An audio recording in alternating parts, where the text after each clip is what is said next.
Ok. Bom, então aqui já estamos gravando e eu já quero dar início aqui à nossa atividade de hoje. Agradeço aí a presença de todos vocês. Hoje a nossa proposta é conversarmos sobre o projeto, né, um convênio entre a FAPESP e a FAPEAM, a Fundação de Amparo à Pesquisa do Estado de São Paulo e do Amazonas, e que deu aqui o título à nossa conversa, né, Fitoterápicos Amazônicos, Desafios para a Integração de Cadeias Produtivas. E nós vamos receber aqui, enfim, temos toda a equipe presente, né, para participar da apresentação, e eu queria aqui mencionar duas das expoentes de hoje, e desculpe aí, né, mas ao longo da nossa fala, vários outros nomes serão apresentados, né, agradeço aí pela equipe toda que está presente, e faço aqui a apresentação das nossas palestrantes, né, a Nádia Cunha. Nádia, que bom, né, vê-la novamente aqui conosco.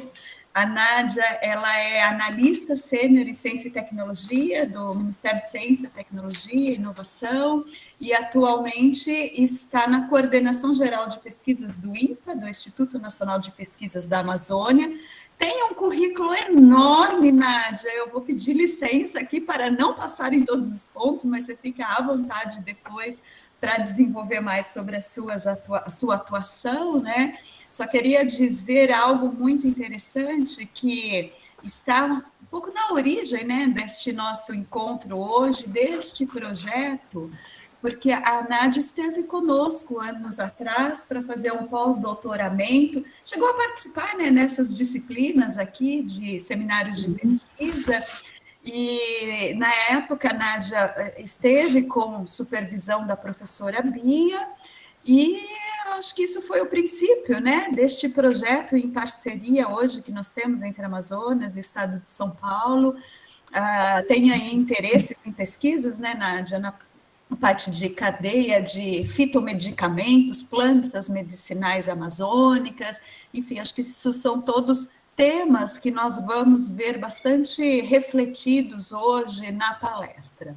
E aí a gente tem também a professora Bia Bonacelli, professora livre-docente aqui do nosso programa de pós-graduação, Política Científica e Tecnológica. Bem, acho que todos aqui já conhecem bastante a professora Bia, porque além dela já estar no departamento há vários anos, assumiu aí a pós-graduação do BPCT, do IG, trabalhou na reitoria da Unicamp também, no âmbito da pós-graduação, e tem aí não só uma ação de gestão da pós-graduação, mas também uma atuação muito forte na área de pesquisa, né? E assim, como que eu vou resumir seu campo de pesquisa, Bia? Acho que é economia da inovação, né, da tecnologia, muito voltado na relação universidade-empresa, ecossistemas de inovação, e agora à frente desse projeto.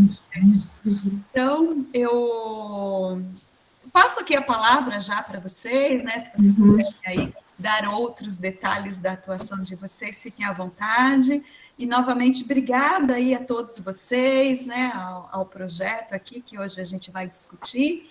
E vamos aqui, né, como eu disse no início, a gente está testando esse novo modelo aqui de palestras pelo Meeting, e a proposta é que a gente possa ficar aqui mais à vontade, né, para a gente interagir no chat e interagir depois, né, seja também no chat ou expondo as questões, né, no momento aí do debate.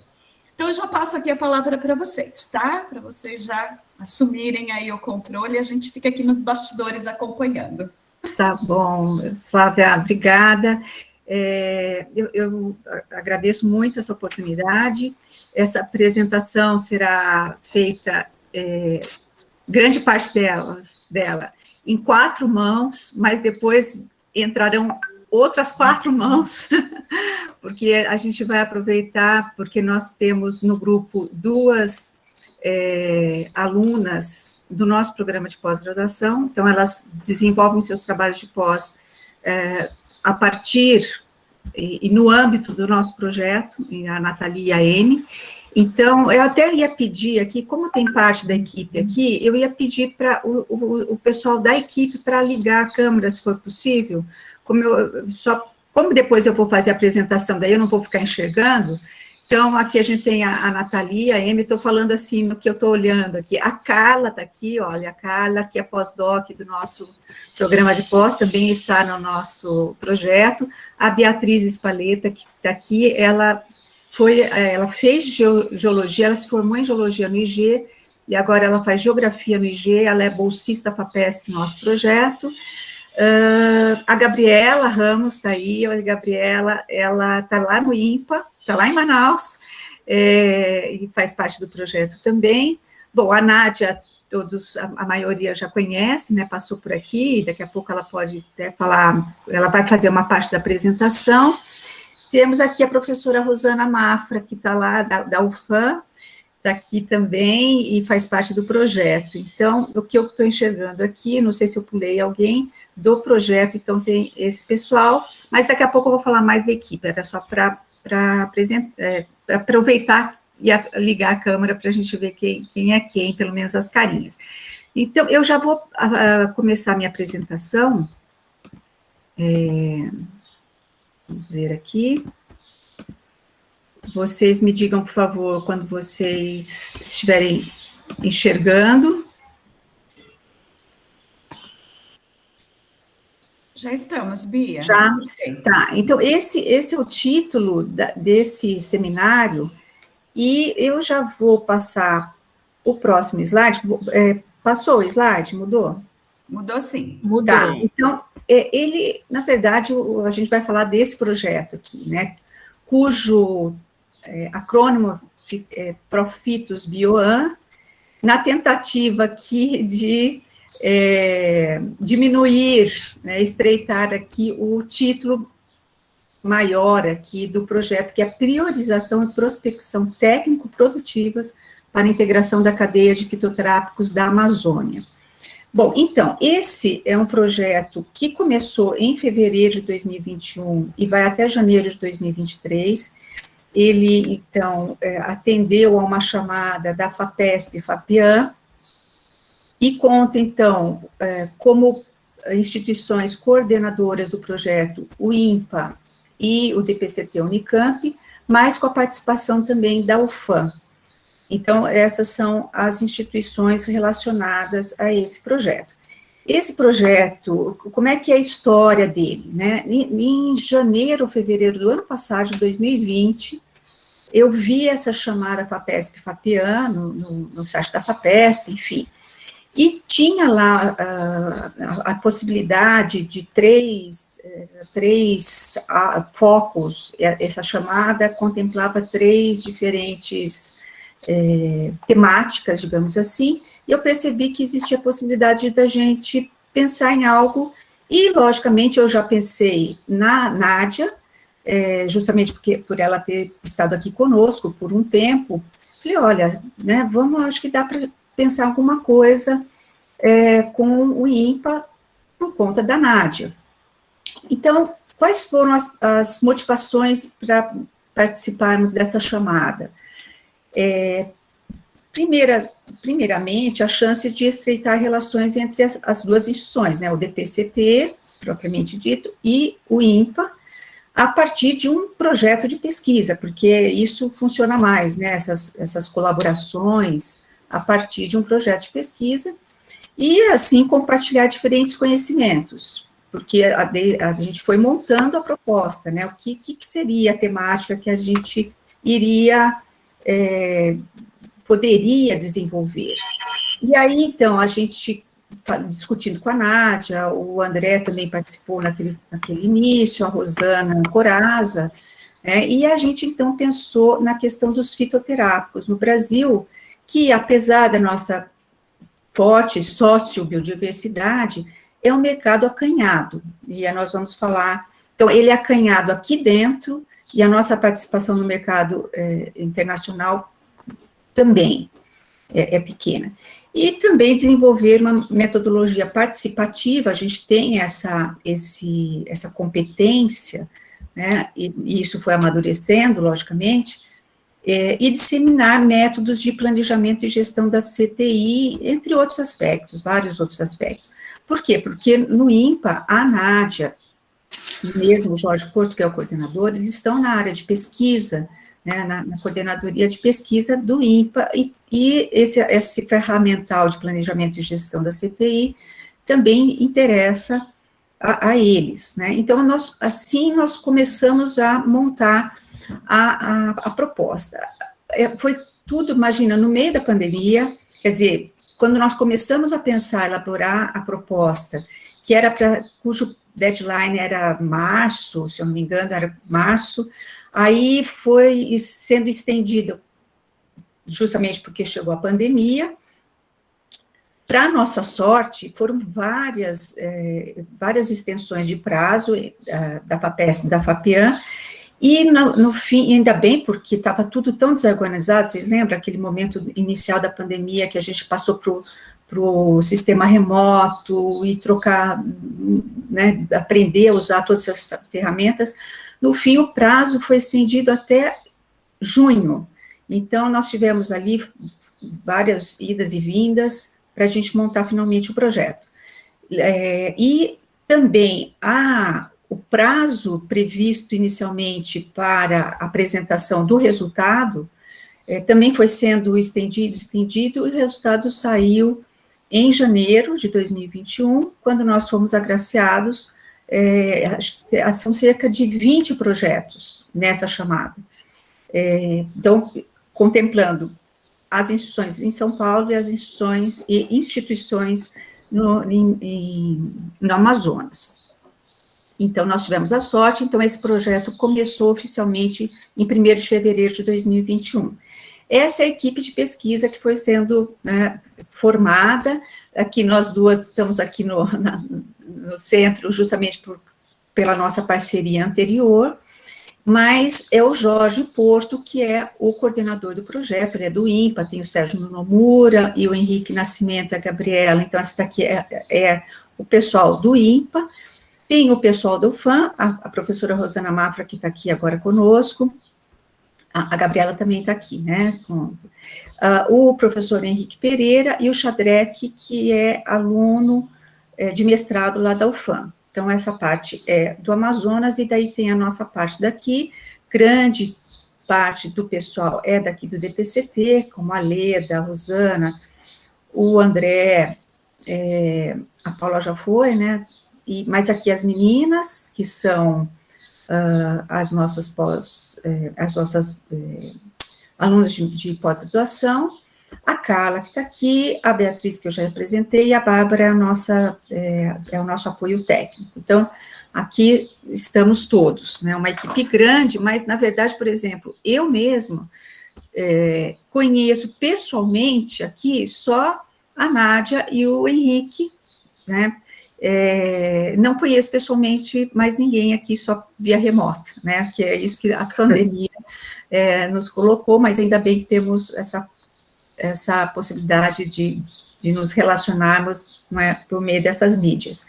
Bem, enfim, essas aqui são, a gente conseguiu pensar nas competências, colocar as competências em caixinhas aqui, não sei se é muito interessante fazer dessa forma, mas só para mostrar como nós temos, então, essas questões mais voltadas a planejamento e gestão em CTI, mas também em produtos naturais e em sociologia, agroecologia e povos tradicionais e territórios, seriam essas as competências de pesquisa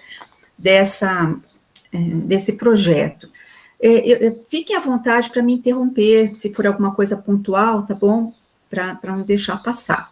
Bom, mas qual é tanto a natureza e também qual é o objetivo do projeto, né? É um projeto interdisciplinar e interinstitucional, isso é um grande desafio para a gente, cujo objetivo é o desenvolvimento de métodos de prospecção e priorização técnico-produtivas, tanto para a integração, contribuir, né, aqui acho que faltou essa palavra, contribuir para a integração da cadeia de fitoterápicos, especialmente os fitoterápicos de origem amazônico, da Amazônia, né, de origem amazônica, e apoiar stakeholders e policymakers no processo de planejamento e gestão de políticas públicas no setor de fitoterápicos.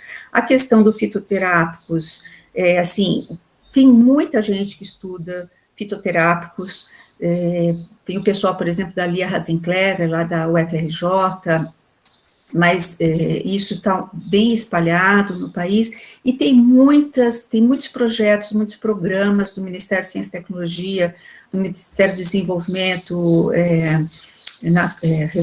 como chama? Ministério do Desenvolvimento Regional. Regional, regional. Enfim... o Ministério das Cidades. Exato.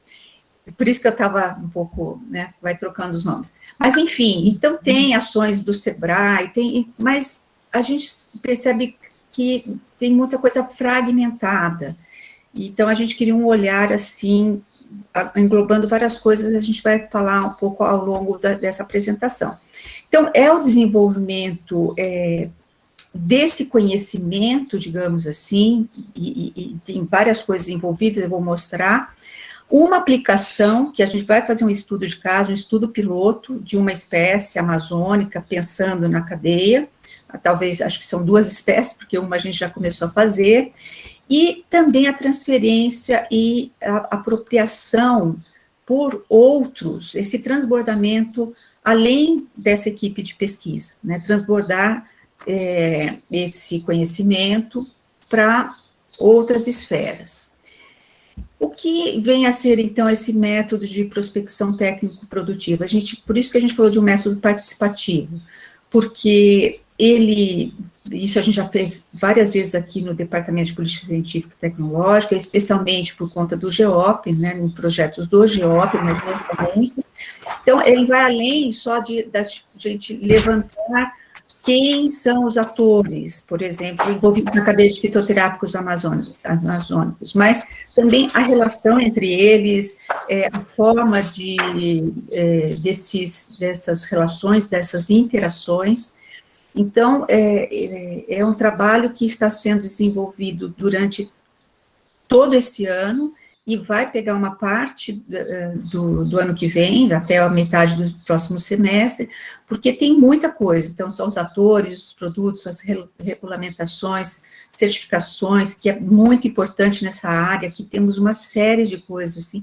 Tem muitos programas, como eu falei, muitos projetos, Redes Fito, Rota da Biodiversidade. Então, não é só quem é quem, mas como também se dá essa relação. E o método de priorização, ele vai dar sustentação para a gente pensar na espécie a ser o estudo piloto. Então, depois a Nádia vai falar melhor, não vou me alongar aqui, que nós vamos fazer um exercício, um painel, enfim, de especialistas para identificar e classificar espécies amazônicas passíveis das ações de políticas públicas a partir de premissas convencionadas. Então, nós vamos depois colocar um pouco mais sobre isso, mas o que importa é que os atores serão convidados a participar em vários momentos, eles serão acionados via painel de especialistas, workshops, entrevistas, visitas e questionários, né? Então, é um grande desafio. Então, para vocês terem uma ideia, aqui está a organização da pesquisa em 5 frentes. Então, a frente 1, como eu falei, que a gente tem desenvolvido e que ela é longa mesmo, envolve, como está escrito aqui, né, desde produtores, extrativistas, tanto a montante como a jusante da cadeia, né, se a gente pensar cadeia, mercados, marco regulatório, redes e produção de CT. Aí vem a frente 2, que nós vamos fazer um benchmark em países selecionados, buscando, por exemplo, boas práticas e o que é o mercado, as competências em CT. A gente já tem uma ideia que devemos falar de Alemanha. A Alemanha é interessante, já adiantando um pouco o mercado, 50% do mercado alemão é abastecido A demanda é grande por produtos de espécies medicinais. Então, a Alemanha é um caso, a Índia, a China, a Rosana Corazza, que estará à frente disso. A frente 3 e 4, que então, metade dela é a priorização, que a gente já está começando a fazer, e a aplicação disso a partir de um estudo piloto, e depois a frente 5, que é a validação da metodologia, capacitação e transferência. Aqui a gente está pensando, temos programados 2 workshops, isso é daqui a um ano, né, tanto para validar a metodologia, como esse transbordamento desse método e desse tudo que nós achamos, né, os achados da pesquisa, fazer esse treinamento, mesmo porque as agências pedem isso, né, elas pedem isso.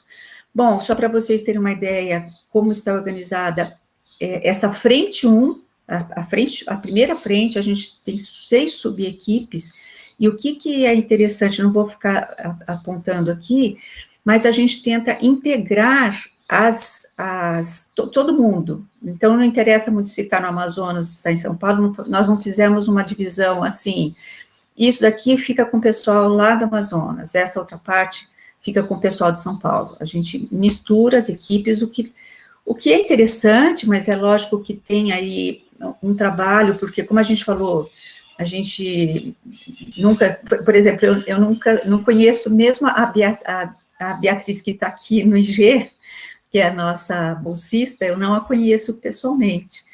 Talvez a gente já tenha se cruzado, né, Beatriz, né, nos corredores do IG, mas isso também, o trabalho remoto, ele sobrecarrega essas trocas, né, mas é isso que nós temos em mente, misturar as equipes de pesquisa. Bom, quais seriam as premissas do projeto? É interessante, isso a gente tem visto nos outros projetos que compõem essa chamada FAPESP-FAPEAN, depois a gente vai falar, a gente tem um grupo de 5 projetos dessa chamada, que estão dentro de um guarda-chuva ali, quem está liderando isso é o professor Jacques Markovic, e com o professor Adalberto Val do INPA, eles organizaram esse guarda-chuva, digamos assim, e o que tem sido falado, essas trocas que nós temos feito com esses outros grupos, é que, puxa vida, uma coisa é você montar um projeto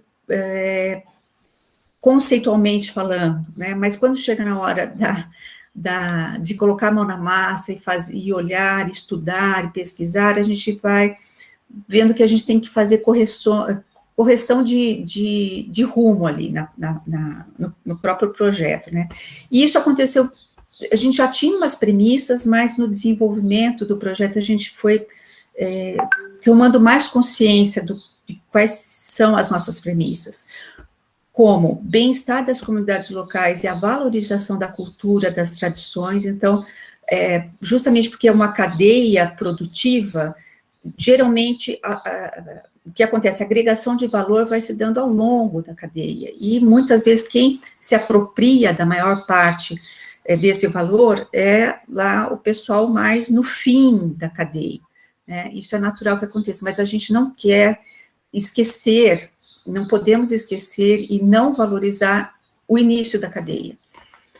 A manutenção da floresta em pé, desmatamento zero, isso tem muita discussão sobre isso, a distribuição de benefícios aos detentores do conhecimento tradicional associado, descomoditização de produtos não madeireiros, porque, infelizmente, o que a gente percebe é que muitas dessas matérias-primas, esses insumos tão valiosos da biodiversidade, são tratados como commodities.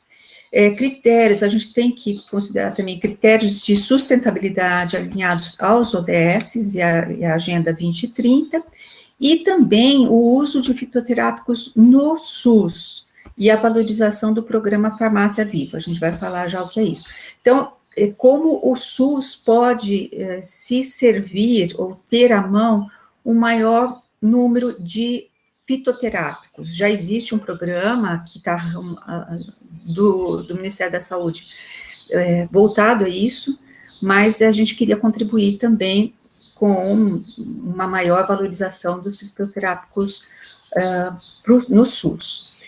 Bom, o que são fitoterápicos, né? Aqui a gente usa muito as resoluções da Anvisa. Vocês vejam aqui as datas, que são os anos que foram lançadas essas resoluções. Então, fitoterápicos industrializados, eles são obtidos a partir de matéria-prima ativa vegetal e com finalidade profilática, curativa ou paliativa. Então, são industrializados, então, tem normas, a Nádia depois vai falar melhor sobre isso, então, são muito restritas e é importante que seja assim, mas não é fácil dar conta de tudo que é exigido, né, nas regulamentações, nas normativas, enfim, esse arcabouço legal e regulatório, ele implica em várias questões a serem consideradas para que a gente tenha um fitoterápico industrializado. Há também os fitoterápicos manipulados, que a gente encontra principalmente nas farmácias de manipulação, que eles também passam pela Anvisa, né, e porque justamente tem que entender ali a dispensação pelo farmacêutico, né, juntamente com essas orientações para o uso seguro.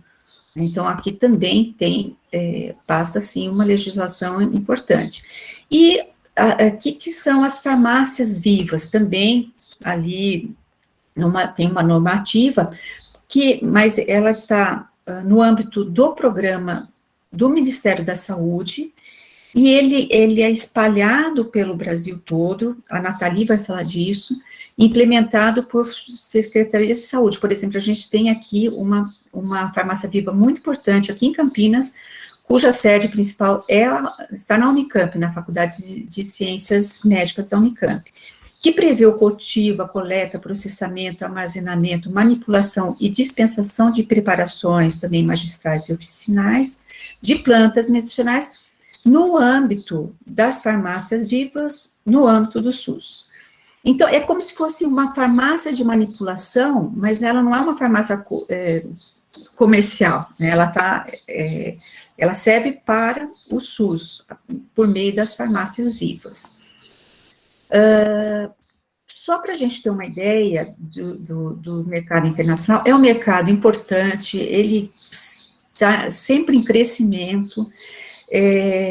Então, temos aqui alguns números, a gente tem dificuldade de conseguir informações coerentes ali, a gente, dependendo da fonte, a gente tem um número e tem outro número, isso está sendo difícil para a gente, é um desafio aqui, levantarmos exatamente esses valores, esses números, mas o importante falar, então, isso aqui foi uma apresentação da Beatriz Spaletta e da Rosana Corazza no Exocite, a gente participou semana passada do Exocite, tivemos uma mesa no Exocite, nós como projeto ali, e 6 dos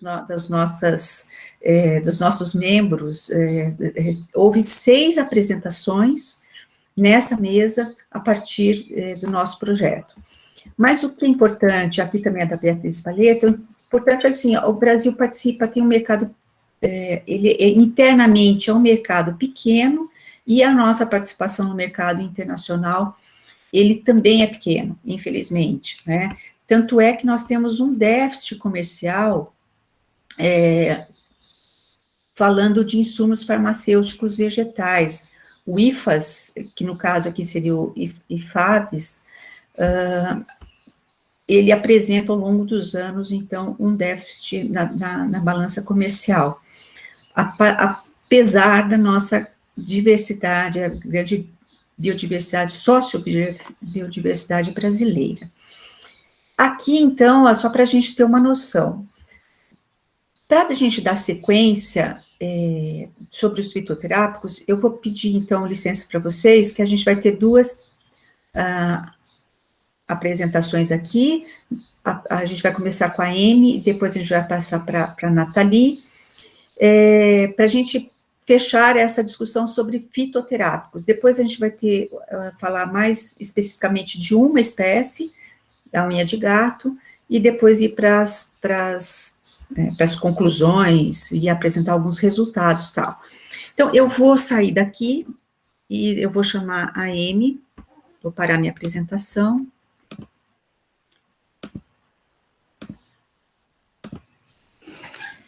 E passo a palavra, então, para a Amy, por favor. Bom dia a todos e todas. Eu vou compartilhar minha apresentação.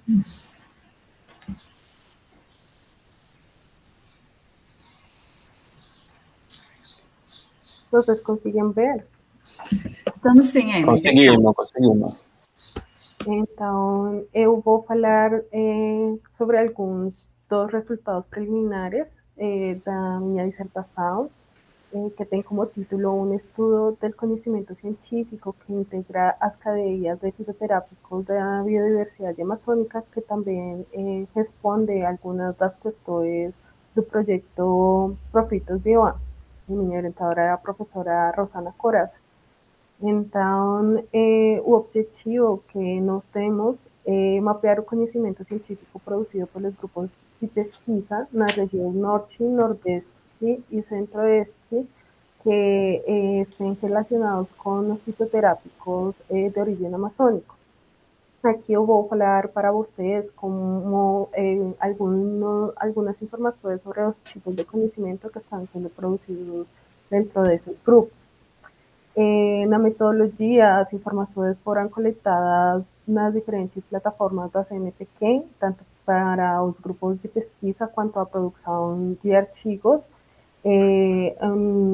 Quanto aos grupos, a primeira parte foi utilizada o diretório de grupos de pesquisa e foram coletadas as informações respeito a as repercussões, as áreas de conhecimento, os pesquisadores líderes de cada grupo, as instituições parceiras, as redes que eles estão estabelecendo e em quanto à produção acadêmica, foram identificados os líderes de cada um dos grupos e analisados os currículos lattes para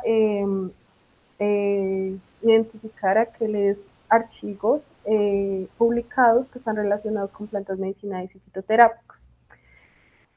Os resultados, a gente encontrou 192 grupos que foram classificados em duas categorias. A primeira categoria, que tem 77 grupos, é de aqueles grupos que estão trabalhando especificamente na Amazônia. E a segunda categoria, que são 115 grupos, que são aqueles grupos que podem estar trabalhando no bioma amazônico, mas também podem estar trabalhando em outros biomas da região. Estes grupos foram classificados em 34 áreas do conhecimento, que estão agrupadas em 3 grandes conjuntos de áreas de conhecimento. O primeiro é o que tem que ver com os compostos ativos das plantas, que está conformado por farmácia, bioquímica e química e farmacologia, que compreendem um 40% do total dos grupos encontrados. O segundo conjunto foi aquelas áreas que estão focadas nas características fisiológicas, morfológicas das plantas, também no cultivar, que são ecologia, agronomia, botânica e biologia, e estas compreendem um 21% dos grupos. E, finalmente, o outro grupo é aquelas áreas que estão fazendo os estudos clínicos e não clínicos, que são as etapas intermédias e finais da cadeia, e que compreende medicina, saúde coletiva e odontologia, com um 16% dos grupos reportados.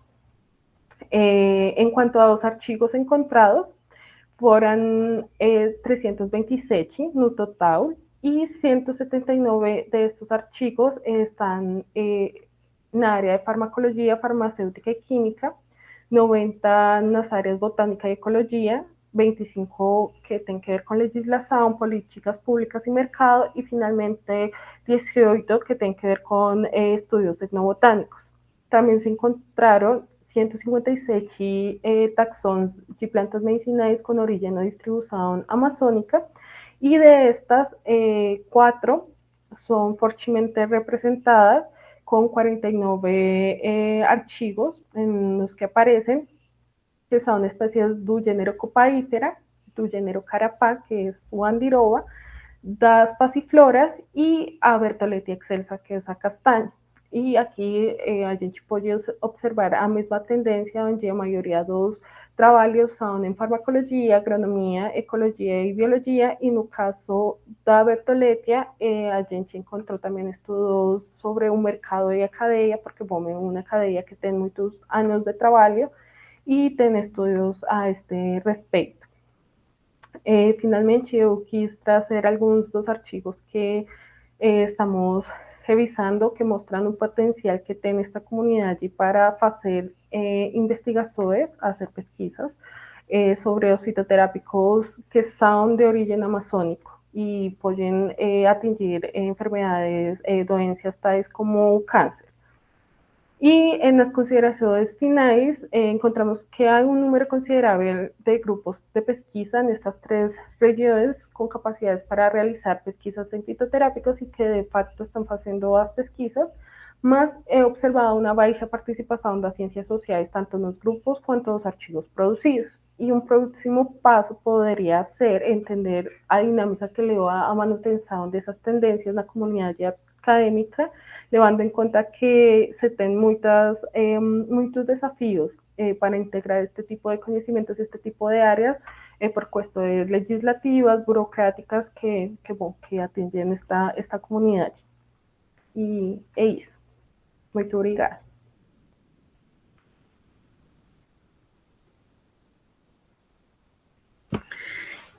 A Nathalie vai fazer a apresentação dela agora, mas antes, pode ir colocando, Nathalie.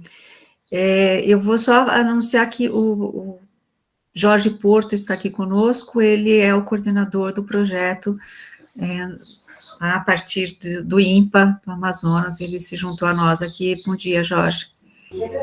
Bom dia a todos.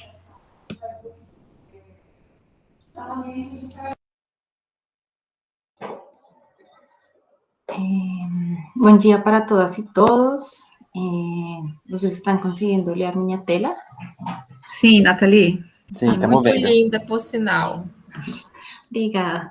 Então, eu vou apresentar um trabalho desenvolvido no contexto do projeto Profitos Bioam e também no contexto da minha pesquisa de doutorado, que tive como objetivo explorar quais setores fazem parte da produção, uso e troca de conhecimentos científicos, tecnológicos e tradicionais em APLs de fitoterápicos nos biomas do Brasil. Este é um trabalho preliminar. Então, um pouco do contexto dos APLs e das plantas medicinais. O Brasil tem a Política Nacional de Plantas Medicinais e Fitoterápicos de 2006, e nesse contexto o Ministério de Saúde tem desenvolvido 3 modalidades de apoio para a política, e dentro dessas modalidades estão os APLs em plantas medicinais e fitoterápicos.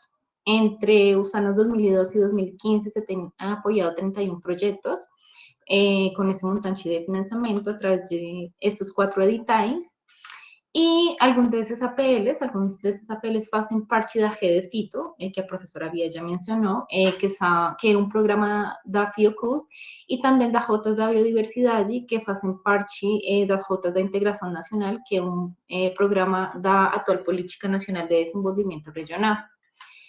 Então, os APLs estão sendo utilizados como instrumentos de política e são entendidos como um conjunto de agentes econômicos, políticos e sociais localizados no mesmo território, desenvolvendo atividades econômicas relacionadas e que apresentam vínculos expressivos de produção, interação, cooperação e aprendizagem.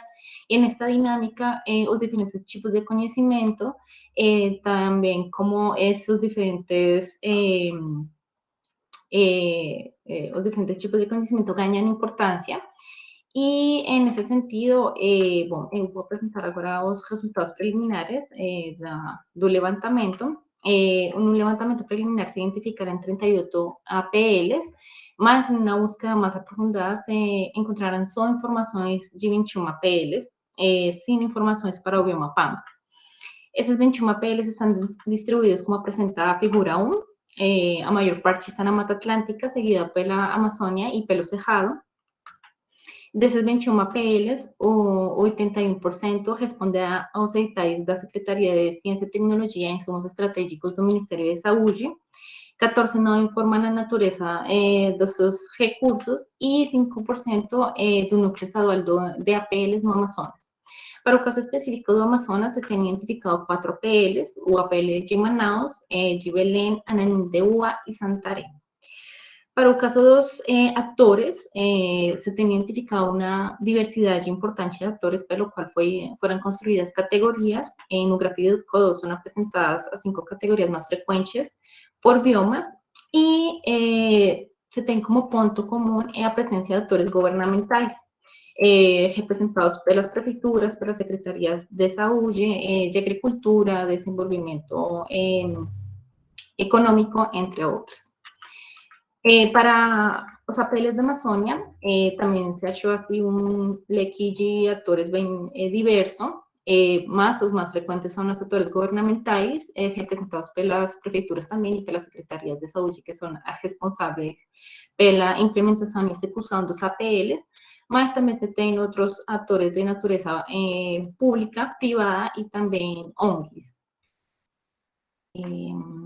Aqui foram identificadas as plantas medicinais que são produzidas nos APLs, e na figura 1 são apresentadas as plantas medicinais presentes em mais de um bioma. Se tem uma grande diversidade na Mata Atlântica com 32 espécies, e no caso da Amazônia se tem a produção da erva cidreira, do cumarucinho, da babosa e também do gengibre. Como a professora Bia já falou, as farmácias vivas são farmácias de manipulação que atuam no SUS, também são instrumento de política para apoiar a Política Nacional de Plantas Medicinais e Fitoterápicos, e a gente achou relação entre farmácias vivas e 7 APLs, na maioria também na Mata Atlântica, e se tem, no caso do Amazonas, se tem a farmácia viva de Santarém, que para o 2021 foi, em conjunto com esses atores, vão atuar no projeto de promoção de saúde mental em momento de pandemia. A farmácia da Universidade UFOPA vai fornecer o equipamento, a infraestrutura e também o recurso humano, e a Prefeitura de Santarém, através do APL de Santarém, vai fornecer a matéria-prima vegetal. Enquanto a agricultura familiar, se identificou sua presença nesses biomas, nesses APLs, e no caso da Amazônia ainda não foi possível identificar sua presença. E a agricultura familiar é uma questão que a Política Nacional de Plantas Medicinais e Fitoterápicos prioriza, porém não é um elemento obrigatório no momento de apresentar as propostas para os projetos, para os APLs. Né? Finalmente, os resultados atingidos pelos APLs também foram resultados bem diversos e também foram construídas categorias. Aqui o gráfico 4 apresenta categorias, assim como as comuns, e se tem como ponto comum para todas a capacitação e treinamento em todos os biomas e em todos os APLs.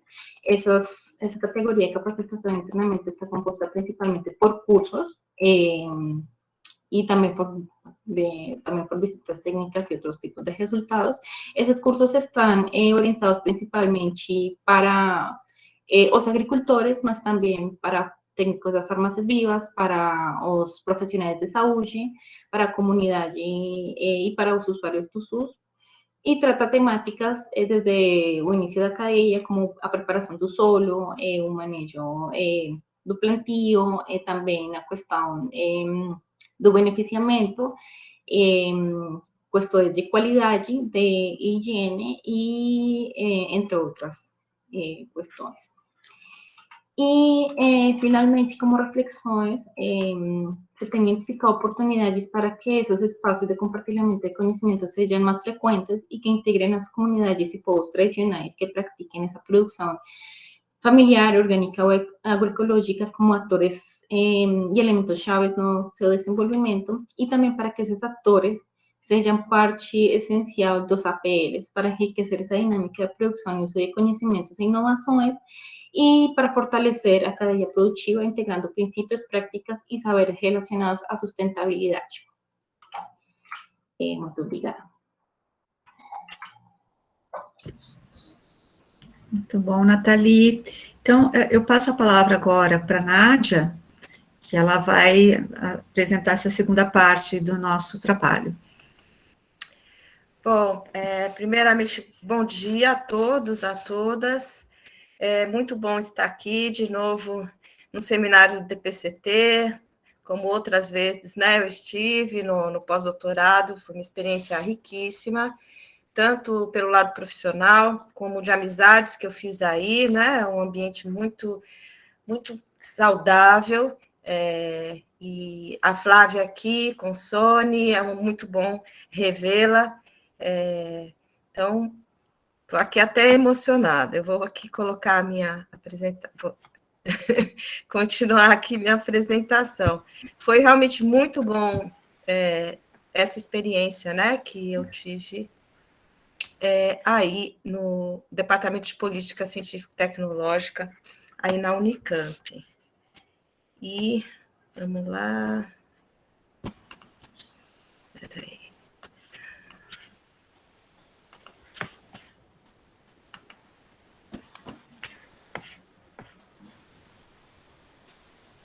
Vocês estão vendo direitinho? Mas não está no modo apresentação. Isso. A gente está vendo o PowerPoint no slide 15. Isso. Você até clicou no modo apresentação, mas eu acho que não foi até o final. Aqui? Isso, clica de novo. Ou talvez tem duas telas? Não. Não, né? Nádia, então põe naquela modalidade do livrinho, então, para não ir e vir, ter que sair. Põe no livrinho do lado. Clica no livrinho. Do lado. A gente está vendo. No livrinho do lado, no ícone bem do lado, onde você clicou a apresentação. Tem um livrinho. Você clica aí. Só um momento. Isso. Perfeito. Aí, boa. Mas está no slide. Eu não sou professora. 15, tá, Nádia? Acho que você precisa voltar. Está no slide 15. Acho que você precisa voltar no início, né? Não. É no slide 15 mesmo. Porque eu vou continuar aqui a apresentação anterior. A nossa apresentação começou às 9h15. Então, a gente já tem 40 minutos. Eu vou tentar ser bem rápida aqui. Bom, primeiro está sendo um prazer estar desenvolvendo esse trabalho com a Bia e com a equipe aqui da Unicamp, como ela apresentou. Aqui presentes estão a professora Rosana Mafra, né, que ela tem uma formação importante na área de inovação, ela é economista, né, doutora em biotecnologia, e hoje está à frente da pós-graduação do Profitos, né, que é aquele programa de propriedade intelectual, é um mestrado profissional em propriedade intelectual, e é uma conhecedora aí das empresas da Amazônia, principalmente ligada à biotecnologia.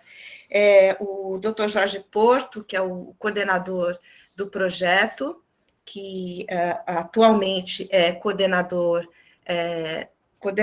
de pesquisa do INPA, né, da coordenação de pesquisa, meu chefão, né, e ele tem uma especialidade em genética, principalmente genética e biologia molecular de peixes, né, mas já há algum tempo ele vem trabalhando de forma primorosa na gestão do INPA, né, pegando todo esse trabalho, né. E, por fim, os bolsistas que estão aqui, que é o Xadrec, como já foi falado, mestrando orientado pelo Henrique de Souza Pereira, né? E a Gabriela, que também está aqui presente. Então, assim, no desenvolver do projeto, é importante saber que outros resultados já foram, inclusive, apresentados no Exocit, não estão nessa apresentação, e quem sabe mais à frente a gente possa fazer uma outra rodada, né, com os próximos resultados, né, para a professora Rosana Mafra apresentou um trabalho junto com a Gabriela e o Xadrec também no Exocit, né? Mas vamos lá, do que foi falado até agora, então são 9h56 aqui no meu.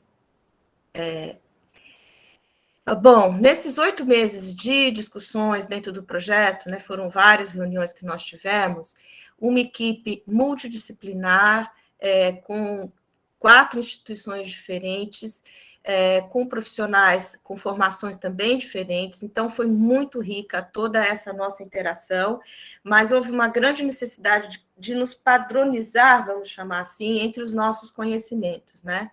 E depois de tudo isso, a gente começou a questionar se o nosso foco em fitoterápicos industrializados era o suficiente para tratar a questão amazônica, né? E a gente está vendo que não só a amazônica, mas para o Brasil como um todo, os fitoterápicos manipulados e os in natura também são bastante importantes, tanto pelo lado da saúde, como pelo lado dos mercados, né?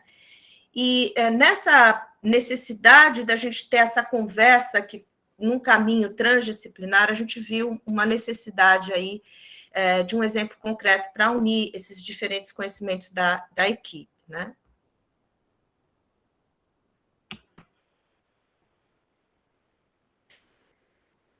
Bom, falando um pouquinho de fitoterápicos industrializados, né? A Nathalie falou, a Bia falou, a Amy também, né?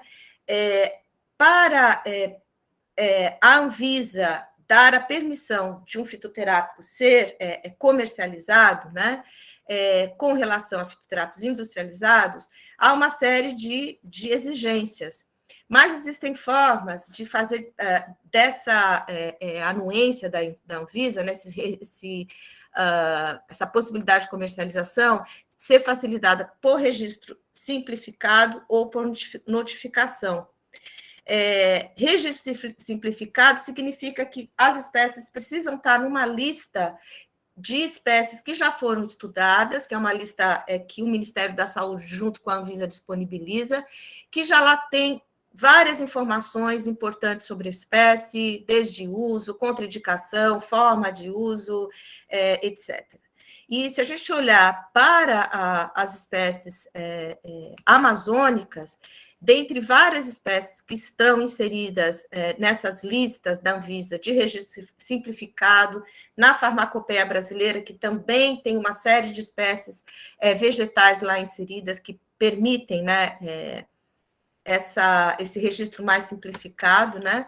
A gente vai ver que a gente tem 5 espécies amazônicas no total, 2 que permitem o registro simplificado e registro tanto para medicamento fitoterápico como produto tradicional fitoterápico, e notificação para produto tradicional fitoterápico só de 4 espécies. Essas outras de cima aqui são espécies que são nativas, mas que não têm distribuição geográfica na Amazônia. Então, de todo um conjunto de espécies que estão em todas essas listas, que a gente está chamando de listas da Anvisa, que facilitam registro e notificação, nós temos somente 5 espécies amazônicas, 2 para registro e 4 para notificação. Então, todo o trabalho que uma indústria for fazer para registrar ou notificar plantas amazônicas, né, e brasileiras também, que não são tantas, né, tem que fazer todo um processo desde o início, quer dizer, comprovar eficácia e segurança, que é bastante difícil, por não estar sendo, as espécies não estar sendo contempladas nas farmacopeias, no formulário de fitoterápicos da farmacopeia brasileira, que já insere as espécies que são estudadas, que já passaram por testes clínicos. Bom, usando o exemplo da Uncaria tomentosa, a Uncaria tomentosa é uma espécie, é a nossa top amazônica, né? Porque ela é a única que está na Relação Nacional de Medicamentos Essenciais, do Ministério da Saúde. portanto, são medicamentos que têm prioridade de serem comprados, né, pelo SUS. Então, nós resolvemos escolher a Oncara para essa padronização necessária para a equipe, porque faz parte da Rename, ela tem possibilidade de registro simplificado e notificação, e ela vem sendo comercializada no Brasil e no mundo. E também por ela ter vários tipos de produtos, como eu vou mostrar para vocês, né? Ela é usada para vários tipos de doenças e problemas de saúde. Essa foi uma tabela apresentada pela Rosana Maff e pela Gabriela Andrade no Exocite, e aí se resume uma série de possibilidades de prescrição da Oncara. E, bom, então, a Oncara, a gente passa a considerá-la como um estudo inicial, por quê? Então, tem um valor agregado fora quer dizer, por que não? Quais as questões centrais que a gente viu? Ela tem um valor agregado fora da região amazônica, a cadeia fragmentada, há dificuldades relacionadas à repartição de benefícios, uma vez que a Oncara é usada por indígenas há muito tempo na Amazônia, centenas, talvez mais de muitos anos, desafios relacionados à regulamentação e certificação. Então, algumas das... nesse estudo, a gente conseguiu separar 5 tipos de produtos, que depois nós passamos a chamar de rotas, né? Esses produtos estão inseridos desde aqueles vendidos a granel e que não são regulados, né, por nenhuma, nem pelo Ministério da Saúde, nem pelo Ministério da Agricultura, que são os vendidos a granel, né, passando por outros que também não são regulados, que são os vendidos como pós ou garrafadas, que é muito comum na região norte, mas não somente. Esses produtos já trazem informação sobre data de fabricação ou expiração, nome da espécie, mas ainda não tem regulamentação. E aí, os 3 aqui de baixo, que são regulados, que são os regulados em outros setores que não o setor da saúde, como suplementos alimentícios ou em cosméticos, mas que são prescritos, vamos dizer, ali nas suas para problemas de saúde, de dores a outros problemas. E os manipulados, que já foi bastante falado aqui pela Bia, que são produzidos em farmácia de manipulação, que devem seguir todo um regramento pela Visa, que é a Vigilância Sanitária Municipal e Estadual, para que eles possam ser produzidos em farmácias privadas e no SUS, as farmácias vivas, como já foi bastante comentado aqui anteriormente. E os 2 fitoterápicos industrializados da Oncara o Imunomax e o Atrinon. O Imunomax foi uma inovação bastante grande da Herbarium, é utilizado para herpes, e o Atrinon, que é utilizado para artrite, dores articulares. É importante falar que, muito embora a Oncara é usada vista com possibilidade de ser usada para vários tipos de doenças, o foco maior dela, tanto no mercado aqui de Manaus, que você encontra ela in natura, até aqui, para dores articulares, artrite, artrose, e agora com essa inovação da Herbarium, né? Então, esse conjunto de produtos que a gente conseguiu identificar, a gente chamou de rotas técnico-produtivas, né?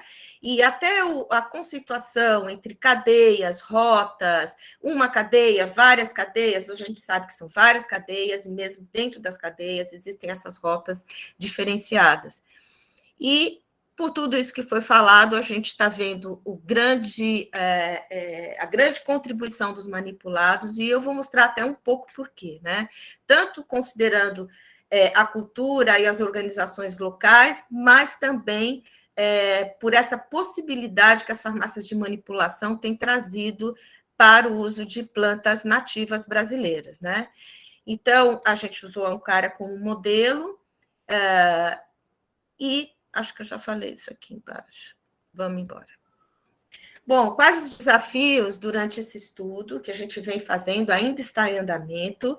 Cada um da equipe tem trazido a sua contribuição para que a gente entenda essas diferentes rotas, né, e em diferentes temas, desde empresas, com o trabalho da professora Rosana Corazza Mafra aqui, a Rosana Corazza com a parte dos ODS e de mercado, a Bia participando de várias dessas outras temáticas, e produção de conhecimento, no caso da Amy, a questão dos APLs, no caso da Nathalie, enfim, a gente tem aí uma série de frentes buscando entender, então, e quais são os desafios que a gente tem visto, né? O mercado atual consta somente daquelas 2 empresas para fitoterápicos industrializados, que estão no sudeste do país, como parece ser comum também para outras espécies que não a Uncária. A falta ou a incoerência de informações sobre os segmentos de mercado de fitoterápicos, dos industrializados, mas em especial dos não industrializados, que são os manipulados e suplementos. Então, a gente tem uma dificuldade muito grande, por exemplo, de saber aonde estão sendo produzidas as matérias-primas e os insumos farmacêuticos ativos vegetais, né? A gente não consegue essa informação de forma muito simples, e acho que vai ser só o levantamento primário que vai permitir que a gente chegue nessas respostas, né? E, assim, a grande concentração de conhecimento científico também da Uncária, por incrível que pareça, mesmo a região norte tendo instituições importantes de ciência e tecnologia, também é no sul e sudeste do Brasil, principalmente no Rio Grande do Sul. Bom, para entendimento dos fitoterápicos de forma geral, né, a gente tem visto, a gente olha, né, com muito cuidado sobre a integração do fluxo de conhecimento entre a produção da matéria-prima, a validação por laboratórios de análise quanto à segurança, que aí a gente está falando de toxicidade, e a eficácia, que é a concentração do metabólico. Eu comecei por aqui porque, por mais que existam todas as exigências ao longo da cadeia para se chegar, né, num fitoterápico industrializado, e também para assegurar a matéria-prima do fitoterápico manipulado, essa certificação da matéria-prima é bastante importante e ela se aproxima muito das comunidades tradicionais, né? Então, a gente tem verificado que um desafio muito grande é sair daquele produto que não se consegue comprovar como ele está sendo produzido, se com boas práticas de manejo, se sem agrotóxicos, que é uma exigência para fitomedicamentos em geral, né? Então, aqui tem um ponto bastante frágil e que repercute aí numa relação bastante forte entre universidades, empresas e as comunidades, né? Bom, aumento da escala de produção, regularidade na entrega da matéria-prima, como eu já disse, aplicação das boas práticas de manejo, qualidade da matéria-prima e do beneficiamento, e fazer com que esse ajusante, né, esteja integrado com os outros, com um fluxo de conhecimento e também de certificação, né? Aumento de empresas com licença de industrialização e comercialização, facilitação ao cumprimento dos requisitos da legislação e certificação. A gente fica dependente da publicação de monografias botânicas. As monografias botânicas são aquelas inseridas dentro das farmacopeias. É ali que é dito, que é colocada toda a informação sobre a espécie, sobre como produzir o fitoterápico, qual a dosagem, os testes clínicos, pré-clínicos, enfim. Essas monografias fazem esse resumo, né, de toda essa informação. E isso precisa ser produzido de uma forma... Aí acreditamos, né, que deva ter um planejamento maior nessa produção, muito embora o Ministério da Saúde venha buscando fazer isso há muito tempo, e inserir essas espécies, uma vez tendo as monografias, em listas de registro simplificado, que aí facilita muito a comercialização. diminuição dos custos de transação associados à informação, qualidade do produto e prazos de entrega. Bom, nesses 8 meses de projeto, a gente já falou aqui parte do que está escrito aqui, várias reuniões, foram formadas subequipes. É importante dizer, eu vou dar até um exemplo agora, como isso tem feito realmente com a equipe daqui da Unicamp, com a equipe do INPA e com a equipe da UFAM, para a gente submeter um projeto no Conselho de Ética e Pesquisa, foi a reunião de várias das pessoas que estão aqui, né, com a liderança aí da Gabriela, da Beatriz e da Carla, né, porque não foi fácil, né, é um projeto multicêntrico, e a gente teve que nos unir para que o projeto não volte, porque nós temos prazos aí para vencer, para levantamento primário, né? Então, foi um trabalho de equipe muito bacana, e com o resultado a gente conseguiu submeter, com a ajuda do Jorge, da Bia, da Rosana e minha também, né? Bom, isso já foi falado sobre a apresentação dos participação nos 5 projetos pela liderança do professor Marcovitch e Adalberto Val, tanto nessa conferência Trip-Elis internacional, né, que foi agora em junho, workshop de bioeconomia, e o Exocit, conforme já comentado. Eu já vou mostrar também o nosso website, que está quase para ser lançado, né? Com relação aos próximos passos, onde nós estamos agora, né? Foi feito um trabalho anterior em que analisou todas as espécies que estão incluídas tanto nessas listas da Anvisa, como também espécies incluídas em listas que são feitas por especialistas, muitas vezes liderada pelo Ministério da Saúde, que reúne pesquisadores, empresários, etc. E então a gente fez esses 2 tipos de listas, e eu vou mostrar um pouquinho mais para vocês à frente, mas dentro das listas da Anvisa, ou seja, estão na Rename, estão na Farmacopeia Brasileira, está nas listas de registro simplificado, no formulário da Farmacopeia Brasileira, e importante aqui falar, né, na Rede Nacional de Plantas de Interesse do SUS, né?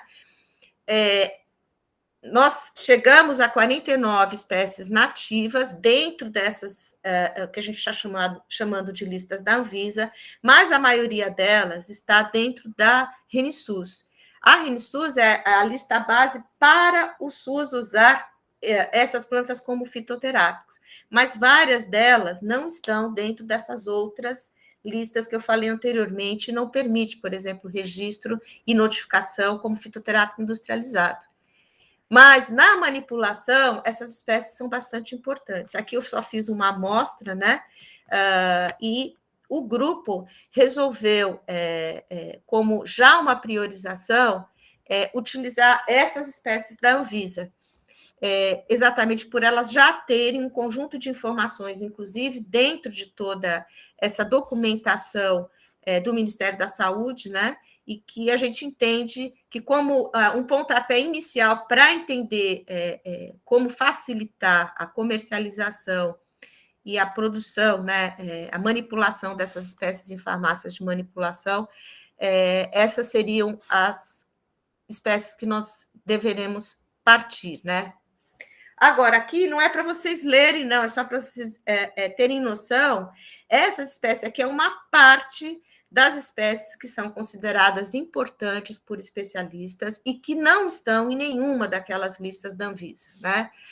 Portanto, não existe informação, não é que não existam estudos ou informações sobre as espécies, mas elas não estão contempladas dentro de uma monografia botânica ou dentro dessas listas que são oficiais, né? Oficinais, né? E oficiais para a regulamentação de fitoterápicos e também para prescrição e dispensação, porque nessas farmacopeias, formulários, etc., tem lá todo informações para que o médico, o veterinário, o farmacêutico tenha mais segurança em prescrever, né, aqueles que podem prescrever, e para também dispensar, né, na própria farmácia viva, em farmácia de manipulação. Aqui, só como exemplo, dentro dessa lista aqui, que não tem, em que as espécies não estão em nenhuma lista da Anvisa, a gente tem a castanha do Pará, né, que tem estudos que mostram ela também, não só como alimento, mas também como um medicamento medicinal, né, importante.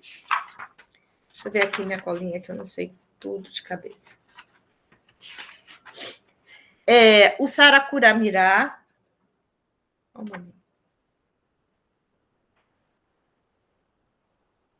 Tá. O Saracuramirá, que ele tem sido usado aí, eu achei essa foto engraçada, ele é falado como Viagra da Amazônia, né? Mas ele é usado para cansaço, quer dizer, tem sido utilizado de forma tradicional, né? E também em farmácias de manipulação, em vendas em mercados, etc., para cansaço físico, mental e sexual, né? Insônia, falta de memória. Tem aqui o chia amarelo, que ele é muito utilizado junto com a unha de gato, porque eles têm uma atuação sinérgica, né? E aí, para principalmente problemas femininos, né? Inflamações do útero, miomas, dentre outros. O Xixuá é bastante utilizado aqui na região norte e é um grande analgésico, anti-inflamatório, relaxante muscular. Ele também trabalha, também atua em artrite, né? E, por fim, o puxuri. Então, eu dei alguns exemplos aqui de espécies bastante importantes, usadas de forma tradicional, que já vêm sendo manipuladas, mas que, para serem registradas ou notificadas, tem que partir do zero, porque elas não estão inseridas em nenhuma dessas listas da Anvisa comentadas, né? E, por fim, o que nós resolvemos? Então, vamos trabalhar com as espécies da Anvisa, e agora essa lista... a gente está inserindo um conjunto de variáveis, ou seja, de informações sobre essas espécies, que a equipe como um todo está levantando. No caso do professor Henrique, por exemplo, se tem produção ou extrativismo dessas espécies no estado do Amazonas, se há técnicas de manejo, como está a questão das empresas, e aí a parte daqui da professora Rosana, informações sobre testes clínicos ou pré-clínicos, a quantidade ou o quanto conhecimento, qual a produção de conhecimento que tem sobre essas espécies, para que elas são usadas, se há uma...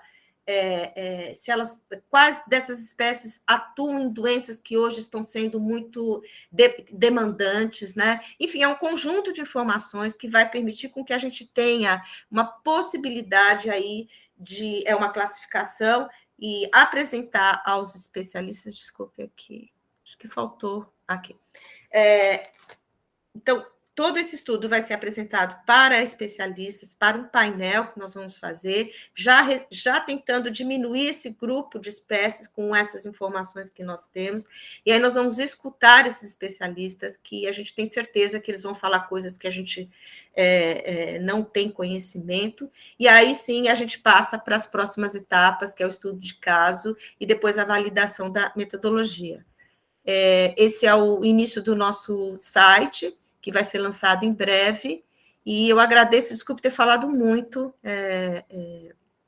e agradeço aqui, junto com a professora Bia, que tem sido um trabalho muito rico para mim, trabalhar com a professora Maria Beatriz Bonacelli, na coordenação desse projeto, junto com o professor Jorge Porto, e com toda a equipe aqui presente e outros que faltam. Obrigada.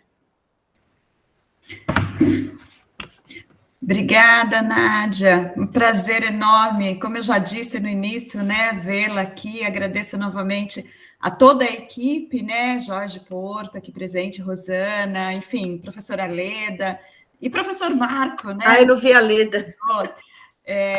Enfim, sintam-se aí todos da equipe agradecidos por partilharem um pouco desse grande desafio, né, desse projeto, e ao mesmo tempo com uma proposta tão importante, tão relevante, né?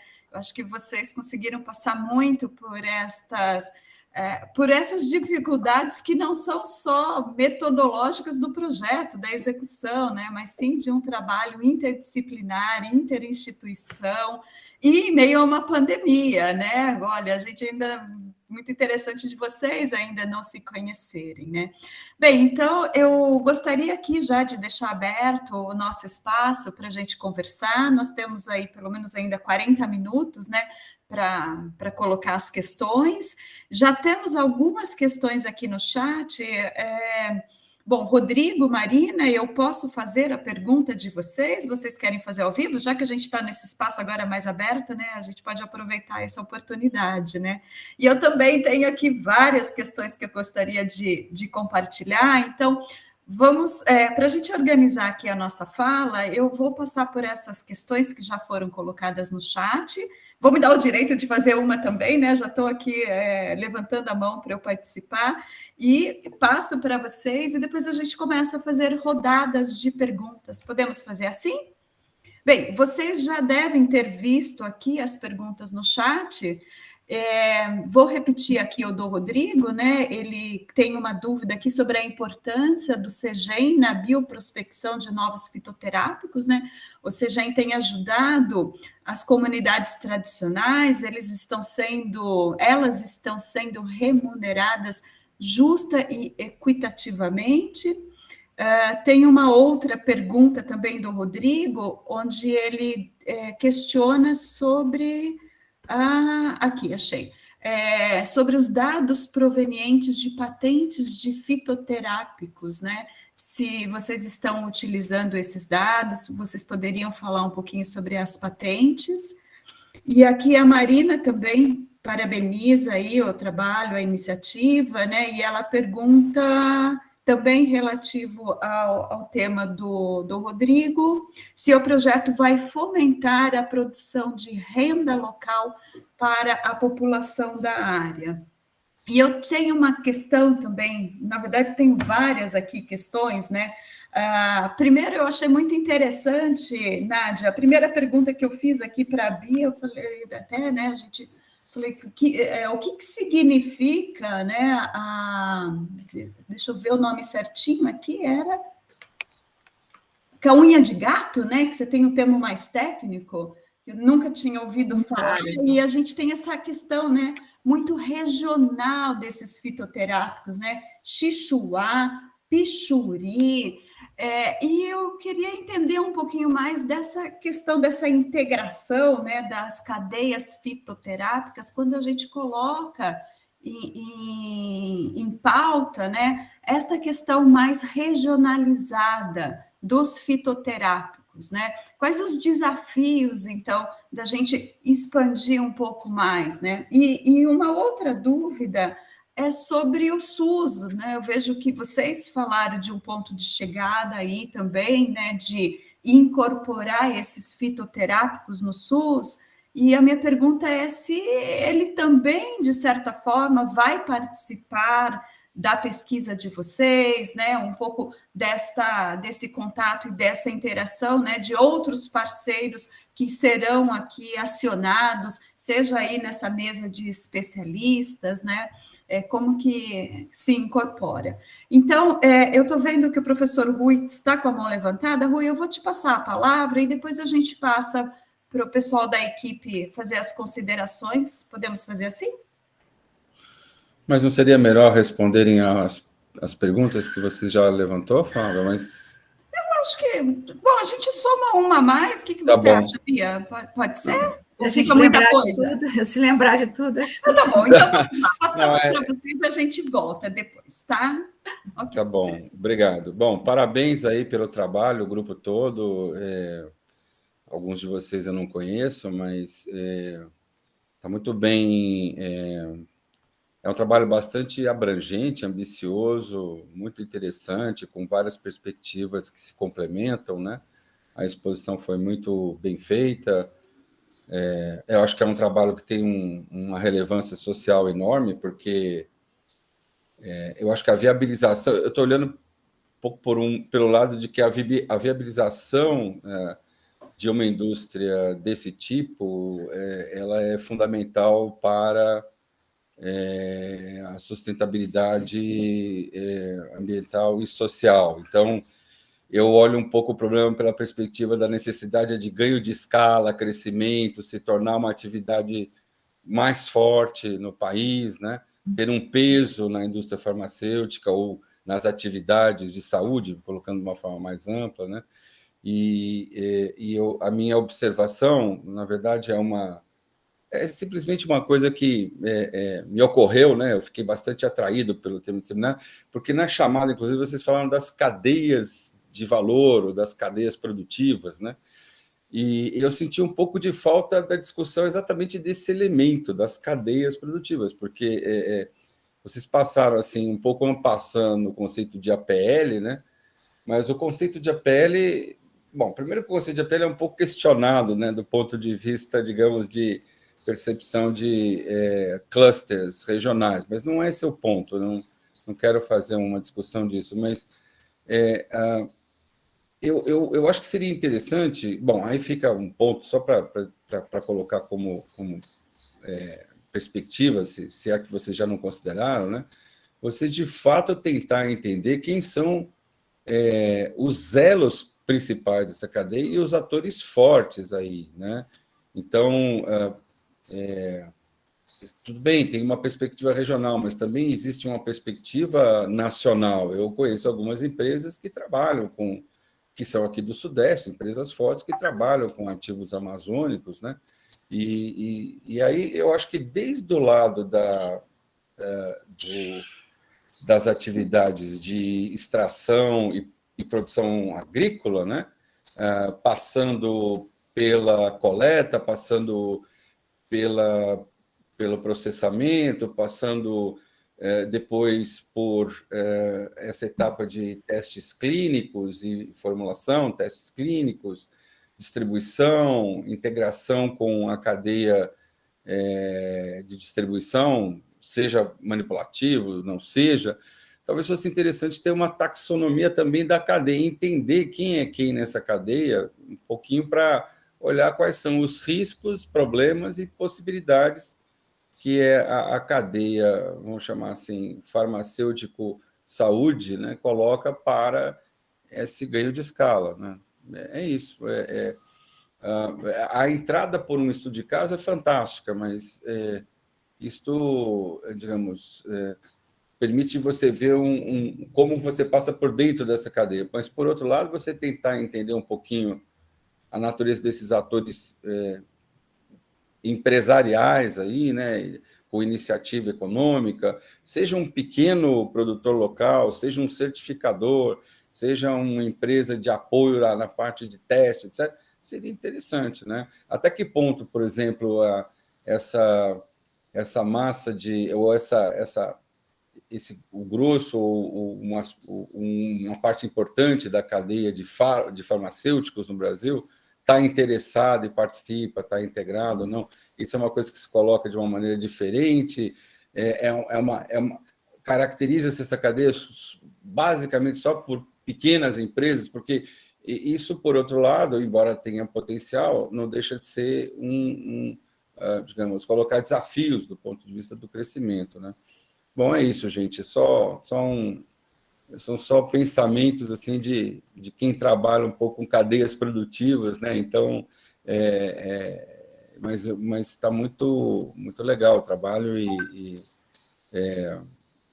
isso aqui me trouxe aqui para poder acompanhar e com bastante interesse, e vou continuar acompanhando o trabalho de vocês. Obrigado. Obrigada, Rui. Então, já passo aqui, Bia, você coordena aí quem trarão as respostas e depois a gente faz uma nova rodada aqui de questões. Tá bom, eu agradeço muito, eu acho que todas as perguntas são muito pertinentes, né? Nádia, você gostaria de começar, porque as primeiras tem a questão da patente, de patentes e do CEGEM, não sei se você queria colocar. Depois eu posso fazer um pouco, mas também a gente pode passar aqui para os outros membros da equipe. E, Nádia, Não tá dando para escutar você. Não. Também não? Sim. Sim, mas agora acho que você não está escutando? Estou escutando, sim.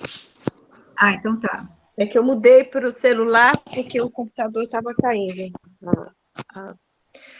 Bom, foi o Rodrigo, né, que perguntou sobre as patentes. O que a gente tem de informação foi um trabalho feito pelo professor Alexandre, da Universidade Federal do Rio de Janeiro, de 2018, se não me engano, em que ele acompanhou, acho que os últimos 20 anos, né, sobre a produção de patentes para fitoterápicos industrializados, né, e realmente a quantidade de patentes é bastante pequena, há um número alto de submissões, considerando esse prazo todo, mas o tempo médio para a concessão ser dada é muito longo, e logo de início um volume, isso segundo o trabalho dele, né, um volume grande de tanto pessoas físicas como jurídicas, só por não apresentar, né, aqueles documentos todos necessários, já caem fora, né? Então, o número de patentes no Brasil, né, que nós estamos falando, não fora do Brasil.